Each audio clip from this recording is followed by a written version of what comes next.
اللہ تبارک و تعالی اس دنیا کے اندر بہت سارے لوگوں کو منصب اور مقام عطا فرماتا ہے۔ بہت سارے لوگ ایسے ہوتے ہیں جنہیں اللہ تبارک و تعالی زندگی میں بڑے بڑے مواقع عطا کرتا ہے۔ وہ چاہیں تو اس موقع سے اپنے ذاتی مفادات حاصل کریں اور چاہیں تو ان اچھے مواقع کو ملت کی، مذہب کی، قوم کی خدمت کے لیے وقف کر دیں۔ کچھ لوگ ایسے ہوتے ہیں کہ جو کسی مقصد کے حصول کی طرف سفر تو کر رہے ہوتے ہیں، لیکن اس کے پیچھے زیادہ تر ان کے ذاتی مفادات کار فرما ہوتے ہیں، اور وہ اپنے دنیاوی مقاصد کے لیے، اپنے اور اپنے خاندان کے دنیاوی فوائد کے لیے کوشش کر رہے ہوتے ہیں۔ ایسے لوگ بھی محدود رہ جاتے ہیں، ان کی سوچ بھی محدود رہ جاتی ہے، اور کئی دفعہ کچھ تھوڑی دیر کے لیے ان کے نام ابھرتے ہیں اور پھر ہمیشہ کے لیے دب جاتے ہیں۔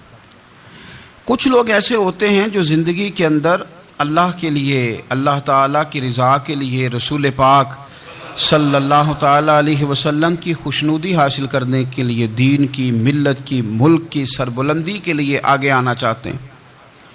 میرا رب کریم قرآن مجید سورہ حج میں ارشاد فرماتا ہے کہ الذین ان مکناہم فی الارض، کچھ لوگ ایسے ہیں کہ اگر ہم انہیں زمین میں اقتدار دیں، زمین میں اگر ہم انہیں قابو دیں تو وہ کیا کریں گے؟ اقاموا الصلاۃ و آتوا الزکوٰۃ، وہ نماز قائم کریں گے، زکوٰۃ ادا کریں گے، وامروا بالمعروف، نیکی کا حکم دیں گے، ونہوا عن المنکر، اور لوگوں کو بری باتوں سے منع کریں گے۔ وہ دینی، فکری، اصلاحی انقلاب برپا کر دیں گے، نماز کو عام کریں گے، زکوٰۃ کو عام کریں گے، بھلائی کا حکم دیں گے اور برائی سے منع کریں گے۔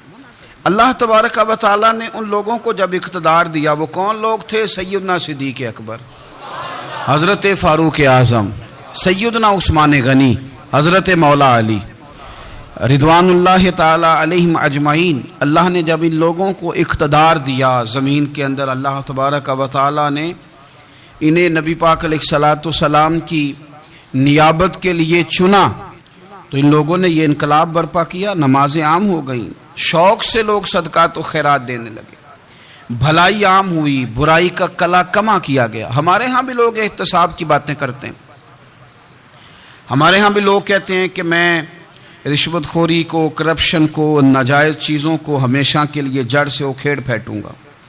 لوگ دوسروں سے مطالبہ کرتے ہیں کہ یہ سارے کام جائز کریں، لیکن خود اس پر عمل کرنے کو تیار نہیں ہوتے۔ یاد رکھ لیں کہ یہ جو احتساب ہے، یہ انسان کی اپنی ذات سے شروع ہوتا ہے۔ آپ جب نظام احتساب دنیا کے اندر مستحکم کرنا چاہتے ہیں تو اس میں پھر آپ کو اپنی ذات کو سامنے پیش کرنا پڑے گا۔ آج ہم بات کرنے جا رہے ہیں سیدنا فاروق اعظم رضی اللہ تعالیٰ عنہ۔ تو جناب عمر فاروق رضی اللہ تعالیٰ عنہ کا جو نظام احتساب ہے، انہوں نے اس کو گھر سے شروع کیا تھا، اپنے آپ سے اس کا آغاز فرمایا تھا۔ ہمارے ہاں یہ ہوتا ہے کہ جس بندے کے اکاؤنٹ میں اچھے خاصے پیسے ہیں، وہ بل جمع کرانے جائے تو اسے لائن میں نہیں لگنا پڑتا، مینیجر صاحب اسے آگے بلا لیتے، تو وہ بعد میں کیا کہہ رہا ہوتا ہے؟ کہتا دیکھو اللہ نے کتنی عزت دی ہے، مجھے لائن میں نہیں لگنا پڑا۔ بھائی لائن میں لگنا تو آپ کا یہ تھا کہ آپ سمجھتے کہ سارے مسلمان ہیں، مومنین ہیں، برابر ہیں، تو میں کسی کو تکلیف میں مبتلا نہ کروں۔ جب آپ آگے چلے گئے تھے تو آپ نے بہت سارے لوگوں کا حق مارا تھا، وہ لائن میں جو لگے ہوئے تھے ان کا وقت لمبا ہو گیا تھا۔ آپ نے تو اپنے آپ کو احتساب کے لیے پیش ہی نہیں کیا، بلکہ آپ نے کہہ دیا کہ جناب میرا تو رتبہ اعلیٰ ہے، لہذا یہ میرا حق بنتا تھا، مجھے تو استحکام ملنا چاہیے تھا۔ یہاں بہت سارے لوگوں نے اپنے حق میں چیزوں کو اور رنگ میں پیش کیا۔ سیدنا فاروق اعظم رضی اللہ تعالیٰ عنہ نے اس نظام احتساب کو اپنے گھر سے شروع فرمایا۔ حضرت عمر فاروق رضی اللہ تعالیٰ عنہ اپنے بچوں سے فرمایا کرتے تھے کہ جب میں حکم لوگوں کو کروں گا نا، اپنی رعایا کو، مسلمانوں کو میں کوئی حکم دوں گا تو تمہیں پہلے اس پر عمل کرنا پڑے گا۔ آپ فرمایا کرتے تھے یاد رکھنا، لوگ تمہیں اس طرح دیکھیں گے، لوگ اس طرح تمہیں دیکھیں گے جس طرح گوشت کھانے والا پرندہ گوشت کو دیکھا کرتا ہے، چیل گوشت کھاتی ہے تو کیا کبھی اس کو پیغام بھیجنا پڑا ہے کہ تو آ جا یہاں گائے مر گئی ہے، بھینس مر گئی ہے؟ خود بخود اس کی نظر ہوتی ہے، وہ پہنچ جاتی. جناب عمر فرمانے لگے میرے گھر والوں، میرے بیٹوں، میری بیٹیوں، میری اہلیہ، لوگ تمہیں اس طرح دیکھیں گے جس طرح گوشت کھانے والے پرندے دیکھتے ہیں، لہذا میں جب کسی کو عمل کروں تو پہلے تمہیں اس پر عمل کرنا پڑے گا جب میں کسی کو حکم دوں. آپ فرمانے لگے یاد رکھنا اگر تم نے میرا حکم نہ مانا تو غیروں نے حکم نہ مانا تو انہیں ایک سزا ملے گی، اور اگر میرے گھر والوں نے نہ مانا تو ڈبل سزا ملے گی. تم پر ڈبل سختی کی جائے گی کہ تم نے میری بات کیوں نہیں مانی. یہ نظام احتساب ہے. ہم نہ دوسروں کے بچوں کا گلا کاٹ کے اپنے بچوں کی خوشیاں لینا چاہتے ہیں. ہم چاہتے ہیں کہ دوسروں کے بچوں کے حصوں کا مال میرے گھر میں آ جائے. آ جاتا ہے. کچھ لوگوں کی سیاست چل جاتی ہے، کچھ لوگوں کا فریب اور فراڈ کام کر جاتا ہے، لیکن وہ گھر روشن نہیں ہوتے. ان گھروں میں پیسہ ہوتا ہے پر قرار رخصت ہو جاتا ہے. ان گھروں میں آسانیاں اور وسعتیں تو آ جاتی ہیں لیکن ایک دوسرے کا احترام ختم ہو جاتا ہے. سیدنا فاروق اعظم رضی اللہ تعالی عنہ کا یہ طریقہ تھا کہ وہ اپنے بچوں پر سختی کرتے. آپ ہمارے ملک میں یہ نظام ہے، موجودہ حکمران ہو یا ان سے پچھلے، بچے سب کے ملک سے باہر رہتے ہیں. یہاں رہتے ہیں تو محلات میں، باہر جاتے ہیں تو بڑی بڑی آسائشوں میں. ان کے بچوں کے لیے قانون بھی الگ سے ہیں، قاعدے بھی الگ سے ہیں، اور ہمارے ملک کے اندر تو ایک باقاعدہ پروٹوکول کا سسٹم ہے. اس سسٹم سے گزر کر بڑے بڑے لوگ چلنا پسند کرتے ہیں. ہمارے زمانے میں بھی کچھ چیزیں سرکاری ہوتی ہیں خالص، لیکن عجیب نظام ہے نا، ہر چیز کا کرایہ بڑھ جاتا ہے، سرکاری دکان کا نہیں بڑھتا. باقی دکانیں 5-6 سال کے لیے ملتی ہیں، سرکاری دکان پہ آپ قبضہ کرنا چاہیں تو پورے 100 سال کے لیے مل جاتی ہے. چونکہ یہ عام عوام کی پراپرٹی ہے تو اس کے ساتھ جو مرضی کو سلوک کرے. ایک سرکاری چراگاہ تھی جس کے اندر جانور چرا کرتے تھے. ہمارے ہاں بھی پنجاب میں کچھ جگہ ہوتی ہیں تو ہم لوگ کہتے ہیں شام لاٹ ہے.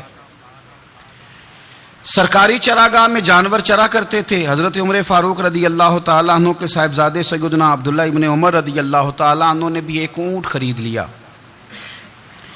تو سب لوگوں کے جانور سرکاری چراگاہ میں چرتے تھے، آپ نے بھی اپنا جانور وہاں چرنے کے لیے، کھانے پینے کے لیے چھوڑ دیا. وہ جب اونٹ آیا تو پتلا تھا، کچھ دنوں کے بعد وہ فربا ہو گیا، طاقتور ہو گیا، موٹا تازہ ہو گیا.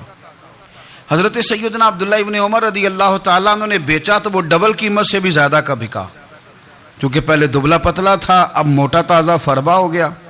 حضرت سیدنا فاروق اعظم رضی اللہ تعالیٰ عنہ کو پتہ چلا تو بلایا، فرمایا پتر اونٹ بیچ دیا ہے؟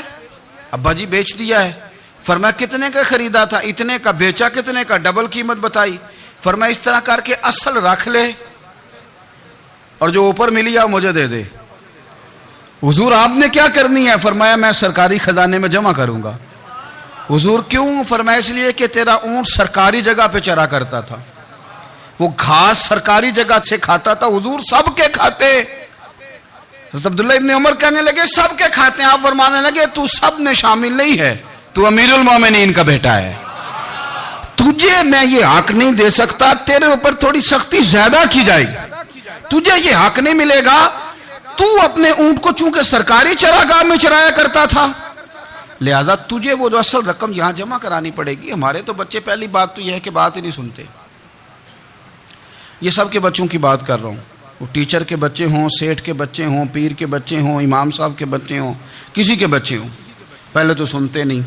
اور اللہ خیر کرے اگر آپ کوئی سنانا چاہیں تو فوری طور پر وہ ہوم منسٹری کے پاس پہنچ جاتے ہیں، ان کی اماں ان کی وکیل بن جاتی، آپ کہہ ہی کچھ نہیں سکتے، حالات رخ بدل جاتے. اس کا نقصان یہ ہوتا ہے کہ ان کو تراشا نہیں جا سکتا، ان کو ہیرے نہیں بنایا جا سکتا، ان کے اوپر کچھ ایسی میل کچیل چڑھ جاتی ہے جو بڑی عجیب و غریب ہوتی.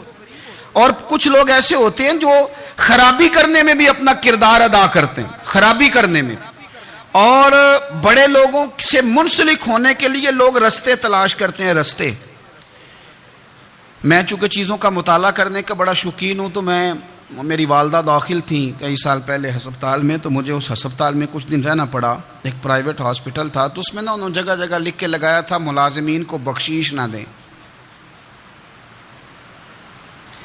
ہم ان کو بڑی اچھی معقول تنخواہ دیتے ہیں, سیلری بڑی عمدہ ہے, تو لوگ بخشیش نہ دیں.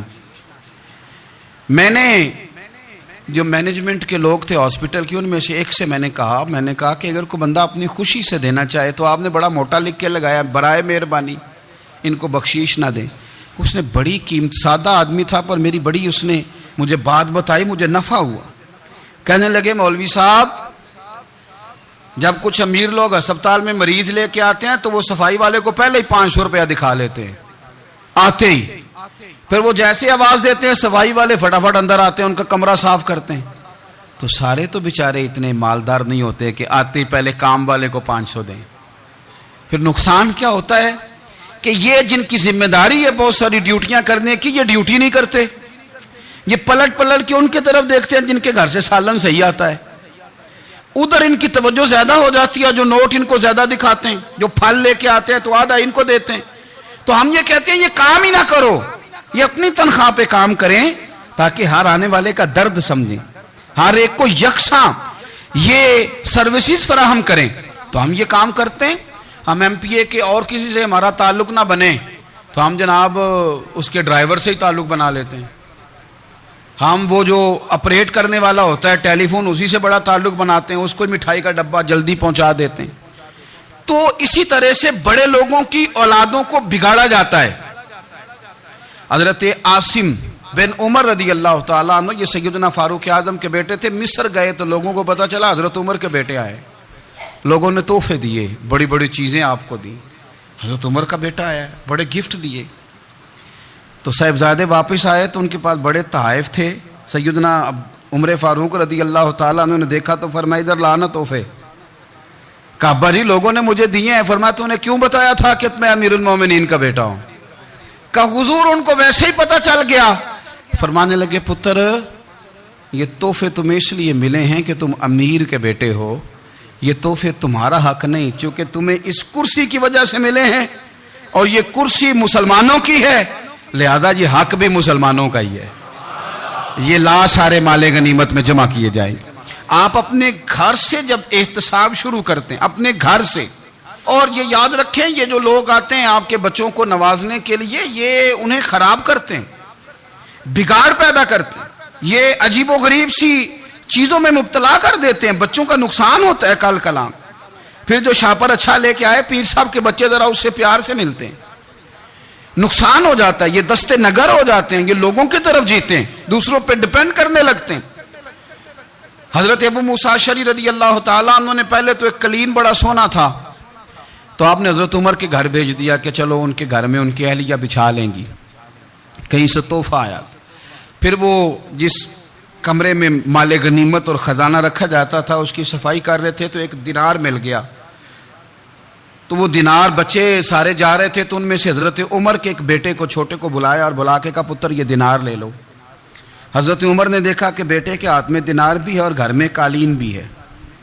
ایک موقع پہ وہ قالین گیا, ایک موقع پر بچے کو ایک دینار دیا. تو حضرت عمر اپنی اہلیہ سے پوچھنے لگے یہ کہاں سے آیا قالین؟ کہا جناب ابو موسیٰ اشعری رضی اللہ تعالیٰ عنہ نے بھیجا ہے. بیٹے سے پوچھا دینار کہاں سے آیا؟ کہا مجھے انہوں نے ہی دیا ہے. آپ نے وہ دینار بھی لیا اور قالین بھی لیا اور اس کو لپیٹا, اور جناب ابو موسیٰ اشعری کو بلایا اور اتنے سخت ناراض تھے. فرمانے لگے ابو موسیٰ اشعری سے کہنا میرے پاس پیدل آئے, گھوڑے پہ نہ آئے. اور جب آئے حضرت ابو موسیٰ اشعری تو جناب عمر اتنے ناراض ہوئے کہ وہ قالین لپیٹ کے تو ان کے سر پہ مار دیا.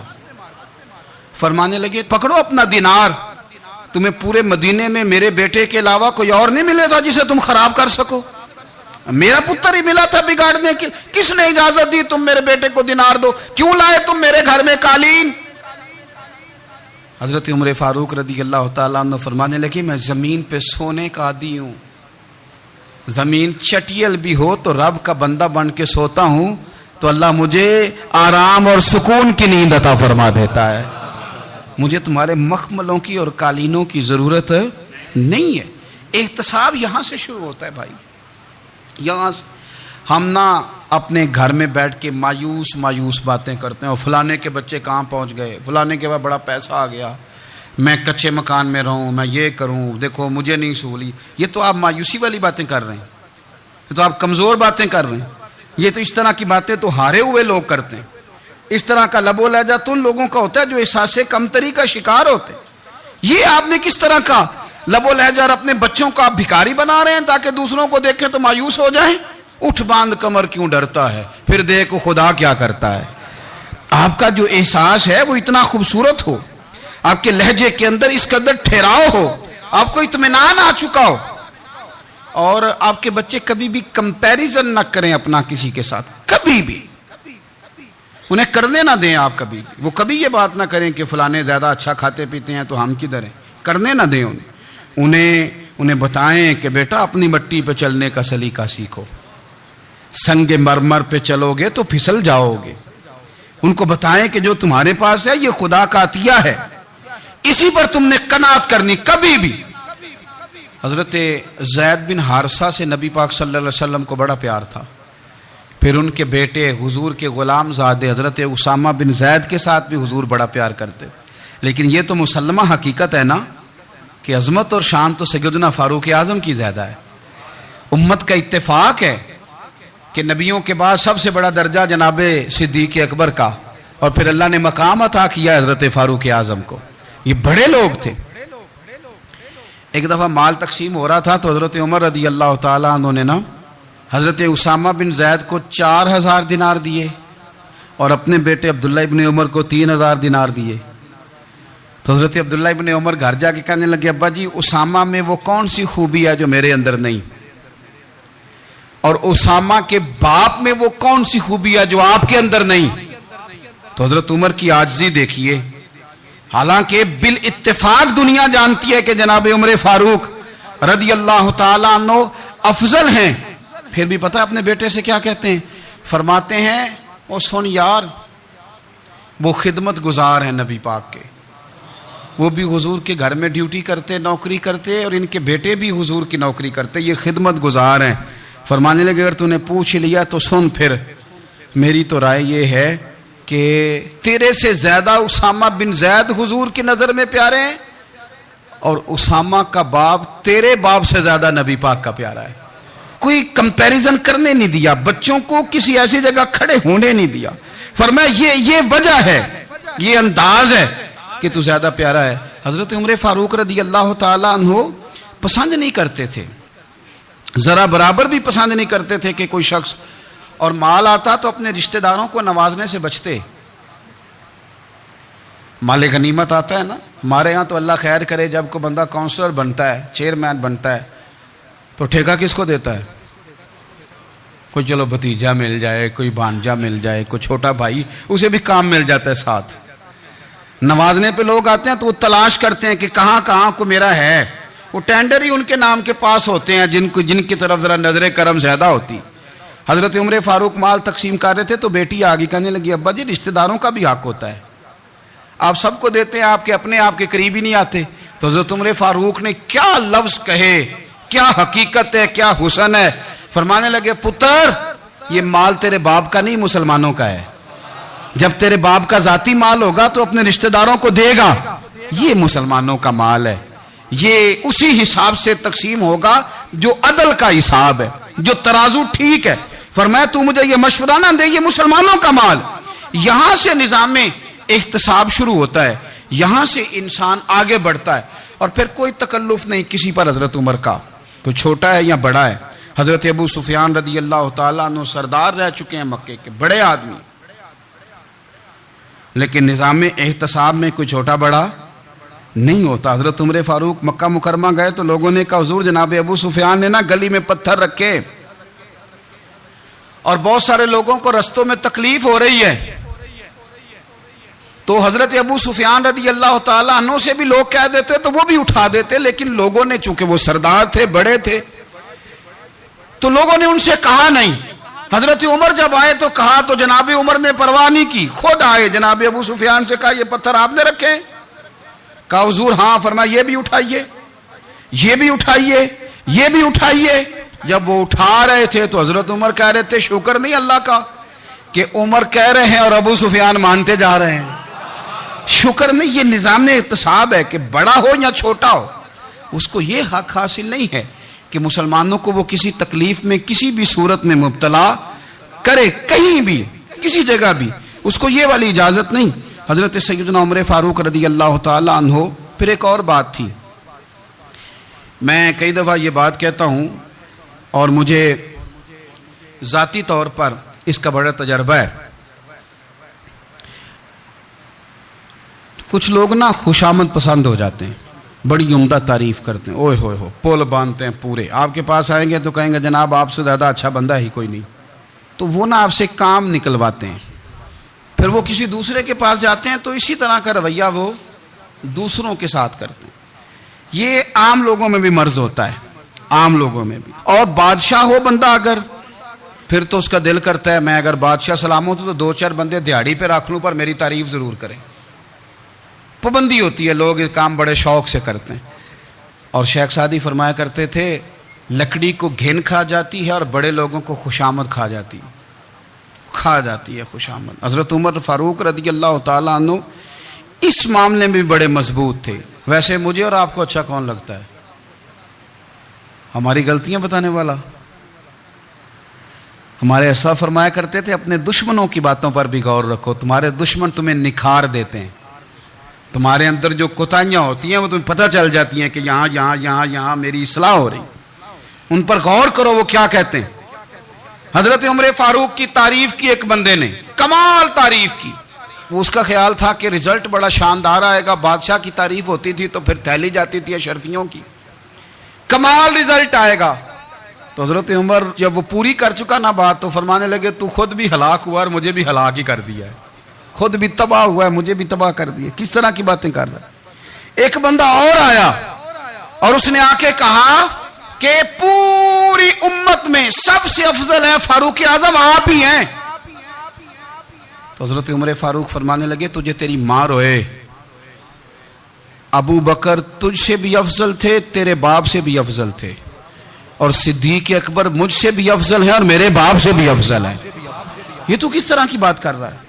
یہاں ہر شے ہضم نہیں ہو جاتی، فوری طور پہ لوگ ڈکار بھی پورا نہیں لیتے۔ قرآن مجید نے کہا فَلَا تُزَكُّوا أَنفُسَكُمْ هُوَ أَعْلَمُ بِمَنِ اتَّقَىٰ، اپنے منہ سے نہ کہو میں پاک صاف ہوں، اللہ زیادہ بہتر جانتا ہے کہ تم میں سے پرہیزگار کون ہے۔ اپنے منہ سے تعریفیں کرتے کراتے ہو، یہ مزاج چھوڑ دیں۔ حضرت عمر رضی اللہ تعالیٰ عنہ پسند نہیں کرتے تھے۔ ایک آدمی نہ چلتا تھا وہاں تو بڑا متکبرانہ چال کے ساتھ چلتا، حضرت عمر نے دیکھا، یہاں تک احتساب فرماتے تھے، زمین پہ زور زور سے پیر پٹکتا، چال بڑی اس کی متکبرانہ، لوگ بڑے پریشان ہوتے۔ حضرت عمر نے ایک دن سمجھایا، باز نہیں آیا، اگلے دن پہ درہ نکال لیا، لگائے 4 درے، فرمایا آج کے بعد نہ چلنا اس طرح مدینے میں پیر پٹک پٹک کے۔ اس وقت تو اسے غصہ لگا، لیکن کچھ دیر کے بعد نا جب غصہ اترا تو حضرت عمر کے پاس آیا، کہنے لگا حضور اللہ آپ کا بھلا کرے، آپ نے درے نہیں مارے، آپ نے تو شیطان بھگا دیا جو میرے ساتھ چمٹا ہوا تھا، چمٹا ہوا شیطان آپ نے مجھ سے بھگا دیا۔ یاد رکھیں مسند امام احمد بن حنبل میں حدیث ہے، اللہ کے پیارے رسول صلی اللہ علیہ وسلم فرماتے ہیں جو دنیا میں متکبرانہ چال کے ساتھ چلتا ہے نا، قیامت کے دن وہ اللہ سے اس حال میں ملے گا کہ رب اس سے ناراض ہوگا۔ متکبرانہ چال سے نہیں چلیں گے۔ تو حضرت فاروق اعظم رضی اللہ تعالیٰ عنہ کا یہ طریقہ تھا کہ آپ خیال کرتے، اور پتہ کس طرح کا آپ کا مزاج تھا؟ فرماتے تھے تقسیم کرو، دوسروں کا بھی خیال رکھو۔ جس طرح بندہ دیوانہ وار نہیں لوگوں کا خیال رکھتا کہ بندہ بگڑے کوئی نہ، دیوانہ وار۔ کچھ لوگ تبلیغ کرتے ہیں رسمی، اور کچھ لوگ ایسے ہوتے ہیں جو لوگوں کی اصلاح میں دیوانے ہو جاتے ہیں، ان کی خواہش ہوتی ہے یہاں بھی بندہ ٹھیک ہو جائے، یہاں بھی بندہ ٹھیک ہو جائے، یہاں بھی بندہ ٹھیک ہو۔ کچھ لوگ کڑی نگرانی کرتے ہیں کہ انسان بگڑنے نہ پائے۔ حضرت عمر فاروق رضی اللہ تعالیٰ عنہ نا گوشت والی دکان کے پیچھے جا کے بیٹھ گئے کئی دنوں تک۔ وہ کہنے لگا حضور یہاں کیا ہے؟ فرمایا تو اپنا کام کرنا، گوشت والی دکان پہ بیٹھے، کام کر اپنا، نگرانی کرنے لگے حضرت عمر۔ پھر آپ نے نا وہ بندے پکڑ لیے، کون؟ جو 2 دن مسلسل گوشت خریدنے آئے، پکڑ کے کھڑا کر لیا۔ فرمایا تو کل بھی گوشت لینے آیا تھا؟ حضور ہاں۔ فرمایا آج پھر کھائے گا؟ حضور جی۔ تو آپ فرمانے لگے کیا تیرے محلے سے غربت ختم ہو گئی ہے؟ تیرے رشتہ دار سارے پیٹ بھر کے کھاتے ہیں، تو 2 دن گوشت لینے آتا ہے، فرمایا آج کے بعد مسلسل گوشت لینے آیا تو درے سے ماروں گا، خبردار یہ کام نہ کرنا۔ یہاں تک نظام احتساب کا جب خیال رکھا جائے پھر حالات بگڑا نہیں کرتے، پھر وہ قابو میں رہا کرتے ہیں۔ حضرت عمر فاروق رضی اللہ تعالیٰ عنہ اس ترتیب کے ساتھ اصلاح کرتے، اس ترتیب کے ساتھ۔ سیدنا فاروق اعظم رضی اللہ تعالیٰ عنہ کی ایک بات آخر میں عرض کرنی ہے، وہ میں بھی اپنے اوپر لاگو کروں، آپ بھی غور کریں۔ حضرت عمر فاروق رضی اللہ تعالیٰ عنہ نے خط لکھا حضرت ابو موسیٰ اشعری کو۔ آپ فرمانے لگے یاد رکھنا، جو گورنر، جو امیر اپنے رب کریم کی فرما برداری کرتا رہتا ہے نا، اس کی رعایا بھی اس کی فرما برداری کرتی، اور جو لوگ اپنے رب کریم کی فرما برداری چھوڑ دیتے ہیں، پھر جنہوں نے ان کی فرما برداری کرنی ہوتی ہے وہ ان کی فرما برداری چھوڑ دیتے ہیں۔ آپ نے سپہ سالاروں کو خط لکھے تھے، فوج کے جو جرنیل تھے، کمانڈو تھے، ان کو خط لکھے تھے، فرمایا جو سپاہی نماز نہیں پڑھتا اسے فوج سے نکال دو، اور ساتھ لکھا تھا یاد رکھو جو رب کا وفادار نہیں وہ ہمارا کیسے ہو سکتا ہے، نکال دو ان لوگوں کو، فوج سے الگ کر دو۔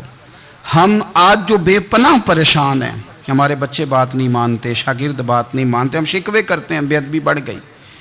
ادب کے ساتھ میں گزارش کروں گا بڑوں کی بارگاہوں میں، جو میری طرح کے بڑے بنے ہوئے ہیں، بزرگوں سے نہیں بات کرتا، ان سے میں کہوں گا کہ ہمیں ایک دفعہ اپنے اوپر بھی تو غور کر لینا چاہیے، کہیں ایسا تو نہیں ہے کہ ہم جب تک اللہ تعالیٰ کے فرما بردار تھے، جب تک ہم تقوی کے معیار پر تھے، ہماری بات ماننے والے ہماری بات مان رہے تھے، کہیں ایسا تو نہیں کہ ہم اس معیار سے ہل گئے ہیں تو اب جو ہمارے فرما بردار تھے وہاں سے ہل گئے۔ حضرت عمر رضی اللہ تعالیٰ عنہ فرمایا کرتے تھے کہ لوگوں کو عجب میں مبتلا نہیں ہونا چاہیے، خود پسندی کا جو ماحول ہوتا ہے اس سے لوگوں کو ہمیشہ نکلنا چاہیے۔ حضرت عمر کے ایک صاحبزادے نے کنگھی کر لی، اچھا لباس پہن لیا تو درہ مارا جناب عمر نے، تو آپ کی بیٹی کہنے لگی ابا جی یہ تو بالکل جائز ہے، اچھے کپڑے پہننا، اچھا لباس پہننا اور سر میں کنگھی کر لینا، اس پر درہ کیوں مار دیا؟ تو آپ فرمانے لگے بیٹا یہ خود پسندی میں مبتلا ہونے لگا تھا، یہ اپنے آپ کو بہت بھلا سمجھنے لگا تھا، اس کا خیال تھا کہ میں ہی ہوں، میرے علاوہ کوئی نہیں، یہ اس مقام پہ جا رہا تھا جہاں اس کی تربیت رک جاتی، اس لیے درہ مارا ہے۔ ایک دفعہ حکومتی معاملات کے اندر آپ کی اہلیہ نے مشورہ دینا چاہا، بڑے کام بیویاں نہیں کرتی، بڑے بڑے معاملات میں مداخلت نہیں کرتی۔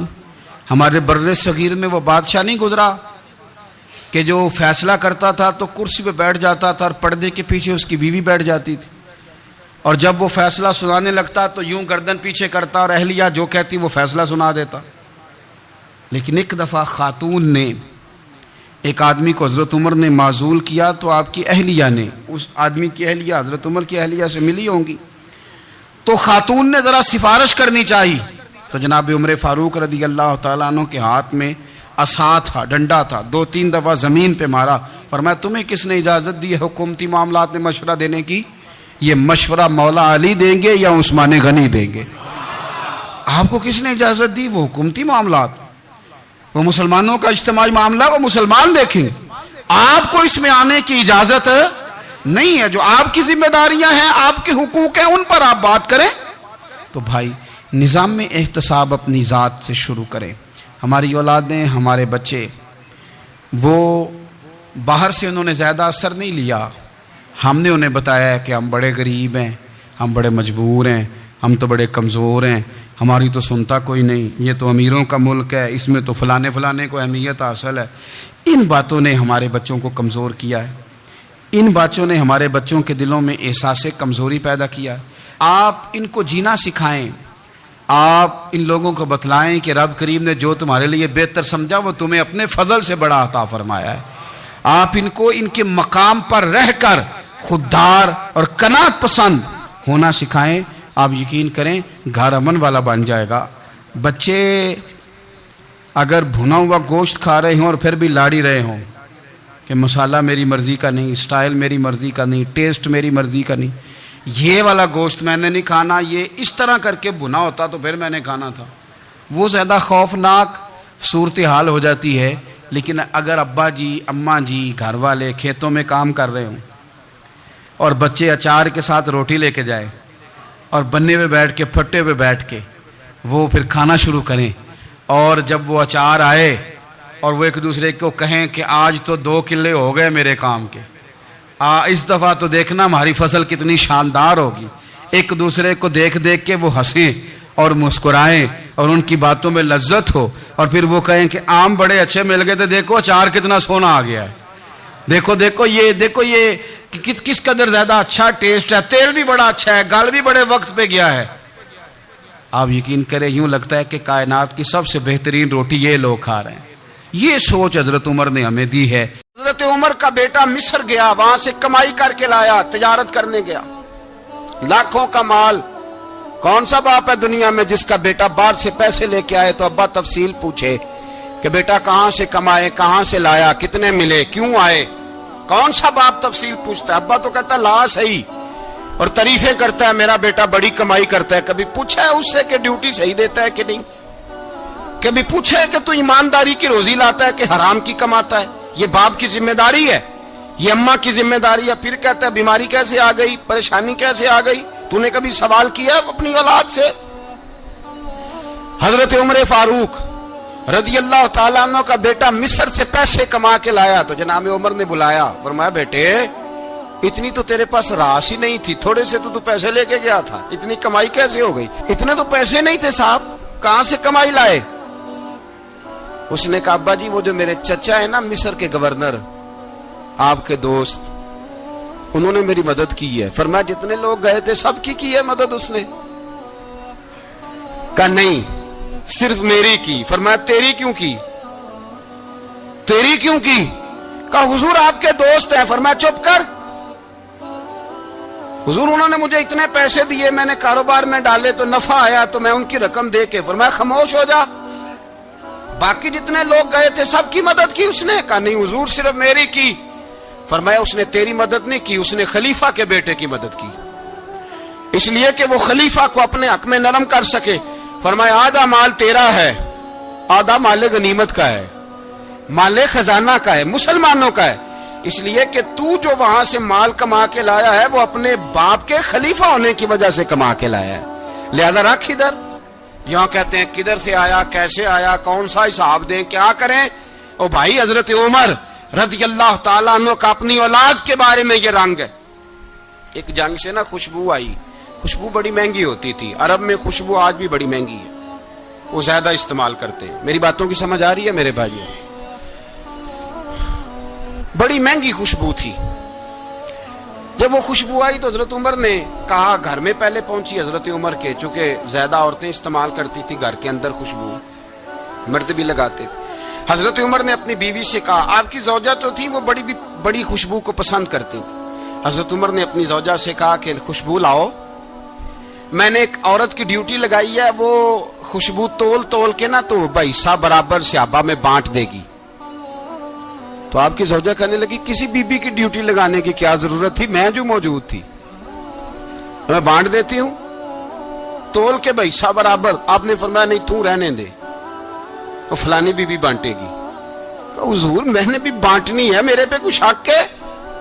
آپ نے فرمایا نہیں، تو تفصیل نہ پوچھ، تو خوشبو دے دے، کوئی اور بانٹے گی۔ خاتون خانہ تھی نا، کہنے لگی نہیں مجھے بھی آج آپ کو بتانا ہی پڑے گا کہ کوئی جو بانٹ سکتی ہے تو میں کیوں نہیں بانٹ سکتی؟ زوجہ کہتی عمر نے بات کی تو میری چیخیں نکل گئی۔ حضرت عمر فرمانے لگے جب تو خوشبو بانٹے گی نا تیرے ہاتھوں کو بھی لگے گی، تیرے دوپٹوں کو بھی لگ جائے گی۔ اگر رب کریم نے مجھ سے سوال پوچھا کہ عمر خوشبو تو مسلمانوں کی تھی، تیری بیوی کے دوپٹے کو کیوں لگ گئی، تو میں اللہ کے حضور کیا جواب دوں گا؟ اگر اللہ نے یہ سوال کیا کہ تیری بیوی نے کیوں لگائی، وہ تو حصہ تھا مسلمانوں کا، تو نے تیری بیوی نے کیوں لگائی؟ تو فرمایا میں نہیں چاہتا کہ اللہ کے حضور مجھے اور تجھے باز پرس ہو، لہذا کسی اور کو بانٹنے دے۔ زوجہ روئی اور تڑپ کے کہنے لگی عمر مجھے لگتا ہے صبح قیامت بھی تیری بیوی ہونے کی وجہ سے اللہ مجھے جنت عطا فرما دے گا، تیری زوجہ ہونے کی برکت سے۔ بھائی یہ معیار رکھا، خدا کی قسم ایسا شخص تاریخ میں دوبارہ نہیں آیا۔ اتنا بڑا آدمی، اتنا بڑا شخص، اتنا بڑا آدمی، اور پھر رنگ یہ ہے کہ عمر 22 لاکھ مربع میل کا حکمران، 22 لاکھ، اور کھجور کے درخت کے نیچے مٹی کا ڈھیلا لے کے سو گئے ہیں، پرواہ کوئی نہیں، کوئی مسئلہ ہی نہیں۔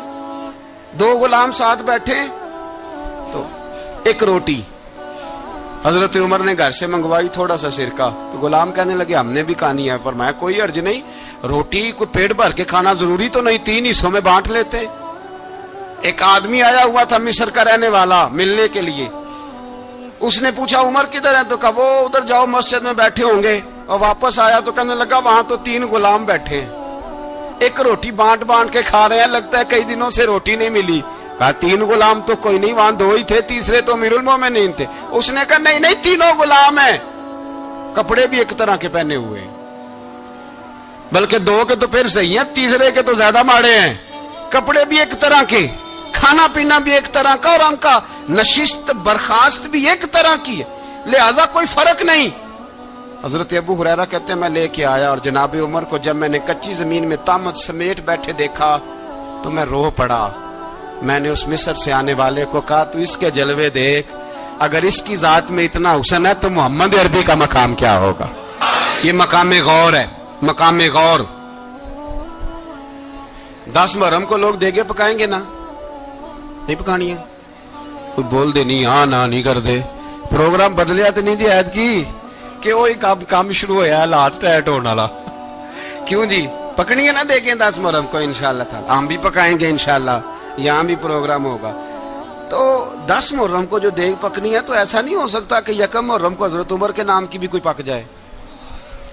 اگر امام حسن حسین کے نام کی دیگیں پکے تو جو امام حسن حسین سے پیار کرنے والے ہیں، جو امام حسن حسین سے، ہم لوگوں نے بھی عجیب رٹا اپنایا ہے نا، ہم لوگ بات کا ایک پہلو دیکھتے ہیں دوسرا نہیں دیکھتے۔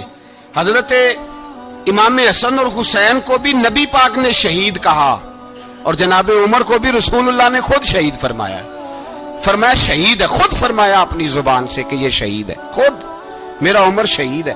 تو ان کے نام کی دیگ نہیں پکنی چاہیے، اس طرف نہیں ہماری توجہ ہونی چاہیے۔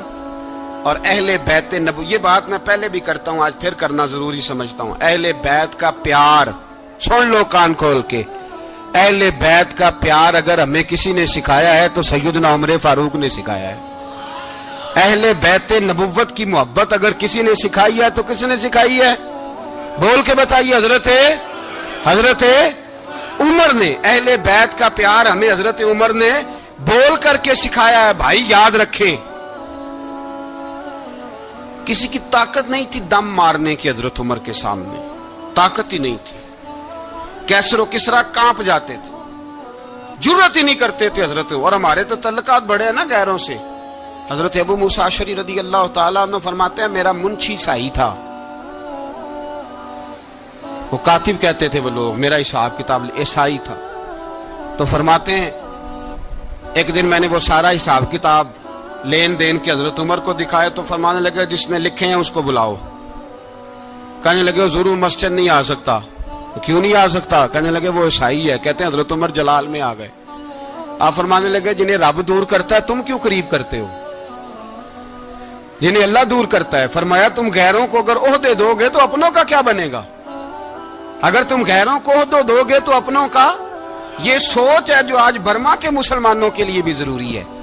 کہا اگر تم غیروں کو عہدے دو گے تو اپنوں کا۔ ہم نے غیروں کو عہدے دیے تو دیکھا نا اپنے کس طرح کاٹے جا رہے ہیں۔ غیروں کو جو عہدے دے دیے جرانے سارے غیروں سے، روز دعویٰ ہوتا ہے چین ہمارا سجن ہے، چین ہمارا دوست ہے۔ او بھائی دوست ہے تو اس سے کہو نا کہ برما تو تمہاری ایک چھوٹی سی ریاست ہے، چین کے بغیر تو وہ سانس بھی نہیں لے سکتا، اس کو کہو نا اس حکومت پہ دباؤ ڈالے۔ لیکن ہم لوگوں نے غیروں کو عہدے دیے تو اپنے پس گئے۔ حضرت عمر کہتے تھے ذمی کا ہم ادب کریں گے، ذمی کافر کا ہم، ایسا کافر جو مسلمان ریاست کو قبول کرے، بدامنی نہ پھیلائے۔ ایک آدمی کو آپ نے دیکھا آنکھوں سے نابینا ہے اور بھیک مانگ رہا ہے، تو حضرت عمر کو نظر آ گیا۔ فرمایا کون ہو؟ اس نے کہا میں یہودی ہوں۔ فرمایا بھیک کیوں مانگتے ہو؟ کہا جب تک تندرست تھا مسلمانوں کو جزیہ دیتا تھا، بوڑھا ہو گیا ہوں کیا کروں؟ حضرت عمر نے گھوڑے کی پشت پہ بٹھایا، کافر کو گھوڑے کی پشت پہ بٹھایا اور بٹھا کے مدینے لائے۔ حضرت علی شیر خدا وزیر خزانہ تھے، فرمایا علی اس کا وظیفہ جاری کرو۔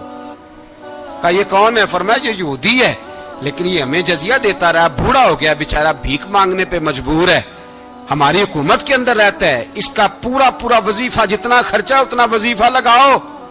حضرت علی کہتے ہیں میں وظیفہ لگا رہا تھا اور وہ میرے نبی کا کلمہ پڑھ رہا تھا، وہ رسول اللہ کا کلمہ پڑھ رہا تھا۔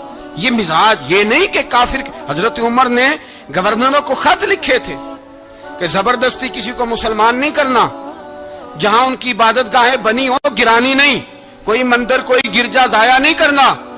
اسلام سب کو جینے کا موقع دیتا ہے، پر بے ایمانو، ظالموں، بدذاتوں، تمہیں یہ کہتا ہے کہ ہم تمہیں جینے کا موقع دیتے، تم بھی مسلمانوں کو جینے کا موقع دو۔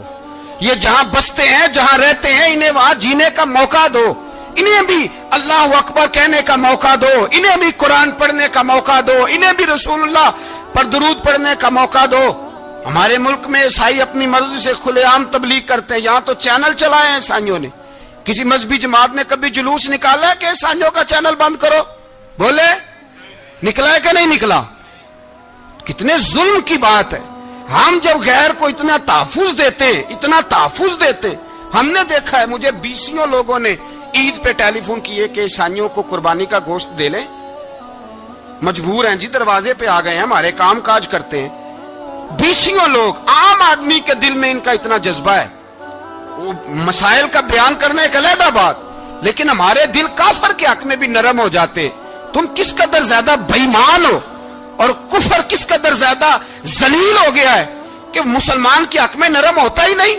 اور اس سے بڑے ذلیل وہ ہیں جو ان ذلیلوں کے سپورٹر ہیں، وہ کسی عرب ملک کے حکمران ہو یا کسی اور جگہ کے، وہ بڑے ذلیل ہیں جو ان ذلیلوں کے سپورٹر ہیں، جو برما کی بچیوں کے قتل پر اپنی حکومتیں چمکا رہے ہیں۔ انہیں شرم نہیں آتی، اس قدر مسلمان تڑپا ہے، لیکن ان بے غیرتوں کو ذرا ہوش نہیں آئی۔ اور یہ ان کے کماش، ان کے دلال جو ہر جگہ ان کی سپورٹ کر کے اپنی حکومتیں قائم کرتے ہیں، ان بے ایمانوں کو پتہ نہیں کہ کب ان پر اللہ کا عذاب اترے گا اور کس طرح ان کے پرخشے اڑیں گے۔ تمہیں اپنی ذلت اور رسوائی نظر نہیں آ رہی کہ زمین کس طرح تمہارے لیے تنگ ہو گئی ہے؟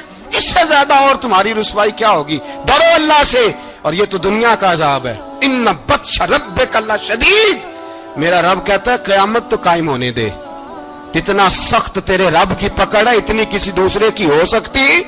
یاد رکھیں اور تھوڑا احتیاط کریں ہم سب لوگ بھی، جو ہم لوگ آدھی زبان بول کے بھی ان کی سپورٹ کرتے۔ اب شرم آنی چاہیے ہمیں ان حکومتوں کی سپورٹ کرتے جو مسلمانوں کی لاشوں کے اوپر حکومتیں قائم کرتے ہیں، شرم آنی چاہیے۔ بہرحال بات دور نکل جائے گی، اور میں اپنے مضمون پہ رہتا ہوں۔ اہل بیت کا پیار اگر سکھایا ہے تو جناب عمر نے سکھایا ہے رضی اللہ تعالی عنہ، امام حسن ملنے۔ آپ یقین کریں، میں جب اس واقعہ کو پڑھتا ہوں تو میرا دل جھوم جاتا ہے۔ میں کہتا ہوں یار، ڈاڈا ہونا اپنی جگہ پہ، عشق ہونا اپنی جگہ پہ، انسان کا باوقار ہونا اپنی جگہ، جہاں کھڑے ہونا تھا وہاں یہ کھڑے ہوتے تھے، اور جہاں جھکنا تھا وہاں یہ ان لوگوں میں اقبال نے کہا تھا تیری نگاہ ناز سے دونوں مراد پا گئے، عقل غیاب و جستجو، عشق حضور و اضطراب۔ جہاں اگر آیا ہے سامنے کیسر و کسرا تو عمر جیسا دلیر کوئی نہیں، اگر سامنے آیا ایران کا بادشاہ تو عمر جیسا تگڑا کوئی نہیں، اگر آیا ہے سامنے غسان کا بادشاہ تو عمر جیسا عادل کوئی نہیں۔ لیکن اگر علی کا بیٹا آیا ہے، اگر فاطمہ کے لال پارے آئے ہیں، تو پھر فاروق اعظم سے جیسا محب کوئی نہیں، پھر ان سے جیسا پیار کرنے والا کوئی نہیں۔ اندر بیٹھے ہیں جناب عمر، اندر تنہائی میں کچھ وزیروں سے گفتگو ہو رہی ہے، میٹنگیں جاری ہیں۔ آپ کے بیٹے ملنے آئے جناب عبداللہ ابن عمر، ابا جی ملنا ہے، بات ٹھہرو، بات کر رہا ہوں، کوئی نہ اندر آئے۔ صاحبزادہ باہر کھڑا ہے، تھوڑی دیر گزری تو امام حسن بھی آ گئے۔ کون آئے؟ آپ کو جو ملے گا امام صاحب کا نام لینے سے، وہ سردار ہیں جنتیوں۔ کون آئے؟ سارے بولیے، امام حسن، تیری نسل پاک میں ہے بچہ بچہ نور کا، تو ہے نے نور تیرا سب گھرانہ۔ امام حسن آئے تو حضرت عبداللہ ابن عمر کو دروازے پہ کھڑے دیکھا، کہا امیر المومنین کہاں ہیں؟ کہنے لگے حضرت عمر کے بیٹے۔ کہنے لگے وہ اندر بیٹھے، کچھ میٹنگ ہو رہی ہے، اور انہوں نے کہا کوئی اندر نہ آئے، لیکن آپ جانا چاہیں تو چلے جائیں، آپ جانا چاہیں تو۔ تیری نسل پاک میں ہے